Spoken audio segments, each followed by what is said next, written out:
Hey guys, welcome back to my YouTube channel explore చేద్దాం రండి. So 1 year తర్వాత అయితే మీ ముందరకైతే ఒక బస్ జర్నీ వీడియో అయితే తీసుకొచ్చేసాను. సో ఈ వీడియోలో నేనైతే నెల్లూరు నుంచి హైదరాబాద్ వరకు అయితే విక్రాంత్ ట్రావెల్స్ బస్సులో అయితే ట్రావెల్ చేయబోతున్నాను. ఇది వచ్చేసి నేను బుక్ చేసుకున్న వచ్చేసి సెమీ స్లీపర్ సీట్స్ అనమాట, ఏసీ బస్సే. సో ఈ బస్సులో నా జర్నీ ఎక్స్పీరియన్స్ ఎలా ఉంది, బస్సు యొక్క ప్రోస్ ఏంటి కాన్స్ ఏంటి అన్నీ చెప్పేస్తాను. సో వీడియోని అయితే ఎండ్ వరకు చూడండి. ఇంకా వీడియో కనుక మీకు నచ్చితే లైక్ చేసి ఛానల్ అయితే సబ్స్క్రైబ్ చేసుకోండి. సో వీడియోలోకి అయితే వెళ్ళిపోదాం. సో నేనైతే మా ఊరు నుంచి ఆర్టీసీ బస్సు అయితే తీసుకొని నెల్లూరుకి అయితే బయలుదేరిపోయాను. చాలా రోజుల తర్వాత మళ్ళీ ఈ బస్ వీడియో అయితే తీస్తున్నా. ఈ మధ్య నేనైతే వీడియోస్ అప్లోడ్ చేయలేదు, దానికి చాలా పెద్ద కారణం ఉంది. అదేందో మీకు వచ్చే వీడియోస్ లో అయితే తెలుస్తుంది. ఇంకా ఒక 1 hour జర్నీ తర్వాత అయితే మనం పదలకూరు అయితే రీచ్ అయిపోయాం. ఇంకా దూరంగా ఒక లైట్ అయితే కనిపించింది, ఈ ఇళ్ల వల్ల కనిపించలేదు, అదైతే జైంట్ వీల్ అనమాట. ఇదిగోండి ఇప్పుడైతే మనం పదలకూరు గేట్ సెంటర్ లో అయితే ఉన్నాము. ఇదిగోండి ఇప్పుడు కనిపిస్తుంది జైంట్ వీల్ అయితే. ఆ ఎగ్జిబిషన్ వీడియో కూడా నా దగ్గర ఉంది, దాన్ని కూడా అప్లోడ్ చేస్తాను. ఇంకా మనం అయితే నెల్లూరు రీచ్ అయిపోయాం అనమాట. ఇంకా అక్కడ నుంచి గరుడ బస్ అయితే ఎక్కి మినీ బైపాస్ దగ్గరికి అయితే వచ్చేసాను, ఎక్కడైతే నేను బస్ ఎక్కాలో. ఇంకా అలా నడుచుకుంటూ అయితే విక్రమ్ ట్రావెల్స్ వాళ్ళ ప్లేస్ కి అయితే వచ్చేసాను. ఇంకా కాసేపు వెయిట్ చేస్తే అయితే మన బస్ అయితే వచ్చేసింది. అదిగోండి చూడండి ఎలా ఉందో. ఇంకా నేనైతే బస్ ఎక్కేసాను. ఇంకా లోపల అయితే చాలా బాగుందన్నమాట.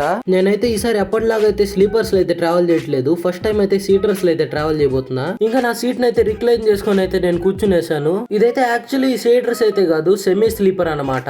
ఇంకా బస్ బయలుదేరడానికి అయితే 15 minutes అయితే ఉంది. ఇంకా ఏసీ చూసుకుంటే ఇక్కడ నుంచి అయితే మనం స్పీడ్ కంట్రోల్ చేసుకోవచ్చు అనమాట.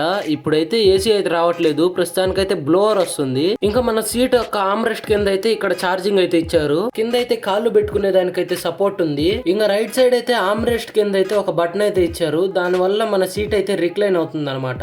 ఇంకా ఎగ్జాక్ట్ గా 9 కి అయితే బస్ అయితే మూవ్ అవుతుంది. నేనైతే బస్ ని రెడ్ బస్ లో అయితే బుక్ చేసుకున్నాను. ఇంకా దీనికైతే 4.4 స్టార్ అయితే రేటింగ్ ఉంది రెడ్ బస్ లో అయితే. ఇంకా కాసేపు తర్వాత అయితే బస్ అయితే స్పీడ్ అందుకుంది. ఇంకో విషయం చెప్పాలంటే బస్ అయితే మొత్తం క్లీన్ గానే ఉంది, కానీ ఎడ్జెస్ లో అయితే ఇంకొంచెం బాగా క్లీనింగ్ చేయొచ్చు. ఇప్పుడైతే మనం హైవే అయితే ఎక్కేసాము. ఇంకా ఈ మూమెంట్ కోసమే నేనైతే వెయిట్ చేసింది, గుర్తుందా ఆరెంజ్ బస్సు. ఇప్పుడు అలాగే విక్రమ్ ట్రావెల్స్ వర్సెస్ వి కావేరీ ట్రావెల్స్ స్టార్ట్ చేసుకోండి.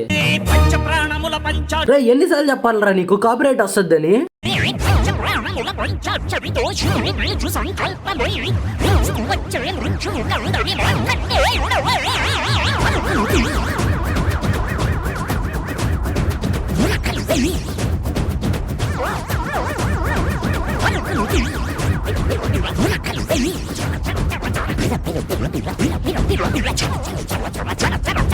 ఇదేందిరా ఇది, ఎప్పుడు నేను ఎక్కిన బస్సు ఎందుకు ఓడిపోతుంది అసలు. బై ద వే ఆ కావేరీ బస్ అయితే చాలా బాగుంది, నెక్స్ట్ టైం అయితే దానిలో వచ్చేదానికి అయితే ట్రై చేస్తా. కాసేపటి తర్వాత అయితే 500 ml వాటర్ బాటిల్ అయితే తీసుకొచ్చి ఇచ్చారు. ఒక సైడ్ అయితే విక్రమ్ ట్రావెల్స్, ఇంకో సైడ్ అయితే వాటర్ బాటిల్ కంపెనీ స్టిక్కర్స్ అయితే ఉన్నాయి. ఇంకా నీళ్ళు ఎలా ఉన్నాయి అంటే తాగడానికి కూడా వీలు కావట్లేదు, పాలిథిన్ టేస్ట్ అయితే వస్తుంది. ఎన్ని రోజులు ఉంచారో ఏమో అర్థం కావట్లేదు. ఇంకా కాసేపటి తర్వాత అయితే మనం కావాలి అయితే రీచ్ అయిపోయాము. ఇంకా నేను ఎవరి కోసం వెయిట్ చేస్తున్నానంటే హెచ్ఎన్ మోటో వ్లాగ్స్. ఇక్కడైతే నేనైతే నిద్రపోయాను అనమాట. ఇంకా అలా కళ్ళు మూసి తెరిచేసరికి అయితే మనం హైదరాబాద్ లో అయితే ఉన్నాము. చాలా తక్కువ సేపు లోనే అయిపోయింది ఈ జర్నీ అయితే. నిజంగా టైం కంటే ముందే తీసుకొచ్చేసారు. నార్మల్ గా అయితే మేము 6 కి రావాలన్నమాట హైదరాబాద్ కి, కానీ ఇప్పుడు టైం 4:50. మరి ఇంత ఫాస్ట్ గా తీసుకొస్తాడని అయితే నేనైతే ఎక్స్పెక్ట్ చేయలేదు. అయినా నా స్టాప్ వచ్చే తలకి ఇంకా 1/2 hour ఉంది. అంటే మేము అయితే 5:30కి అయితే దిగుతాం అనమాట. అంటే 1/2 hour ఎర్లీగానే వచ్చినట్టు. నిజంగా సూపర్ అసలు. ఇంకా బస్ అయితే మమ్మల్ని మా స్టాప్ దగ్గర అయితే దింపేసి అయితే వెళ్ళిపోతుంది. వాళ్ళు ఇచ్చిన వాటర్ బాటిల్ ని కనుక ఇగ్నోర్ చేస్తే బస్ జర్నీ అయితే చాలా బాగుంది. ఇంకా ఒక 1/2 hour తర్వాత అయితే అక్కడ నుంచి క్యాబ్ తీసుకుని అయితే హోటల్ కి అయితే బయలుదేరిపోయాము. సో ఈ వీడియో అయితే మీకు నచ్చుంటుంది అనుకుంటున్నాను. సో నచ్చుంటే వీడియోని అయితే లైక్ చేసి ఛానల్ అయితే సబ్స్క్రైబ్ చేసుకోండి. ఇంకా నెక్స్ట్ వీడియోలో కలుద్దాం. బాయ్. モカちゃんが教えてくれたいろんな見た目になれるアプリなんだって。どれどれ？